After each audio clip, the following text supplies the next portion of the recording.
Sir எப்படிங்க இருக்கீங்க? நல்லா இருக்கீங்களா?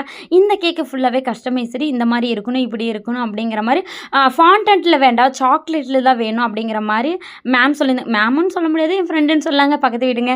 அ இந்த மாரி இருக்கணும் சித்ரா அப்படின்னு சொல்லியிருந்தாங்க. ஓகே. ஏன்னா ஃபாண்டன்ட்டுங்கும்போது குழந்தைங்க சாப்பிட முடியாது. சாக்லேட்னா குழந்தைங்க எடுத்து சாப்பிடலாம்ல அப்படிங்கிற மாரி தான். இந்த கேக்கு ஃபோட்டோ, வீடியோஸ் எல்லாம் நான் எடுத்ததுக்கப்புறம் என்னோட வாட்ஸ்அப்ப ஹேக் ஆயிருச்சு. என்ன சம்திங் ப்ராப்ளம்னே எனக்கு ஒண்ணுமே புரியல. சரி ஓகே.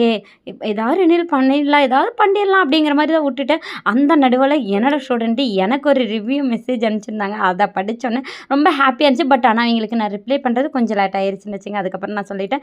என்ன சொல்லியிருந்தாங்கன்னா, அவிங்க கிளாஸ் கத்துக்க வரும்போது, அவிங்க குழந்தைக்காக கத்துக்க வந்துட்டு, ஆனா இப்ப அத ஒரு பிசினஸா எடுத்து கொண்டு போறாங்கன்னு, அவிங்களோட ஹாப்பினஸ் நம்மளுக்கு ஷேர் பண்ணும்போது ரியலா அவ்ளோ ஹாப்பியா இருக்கு.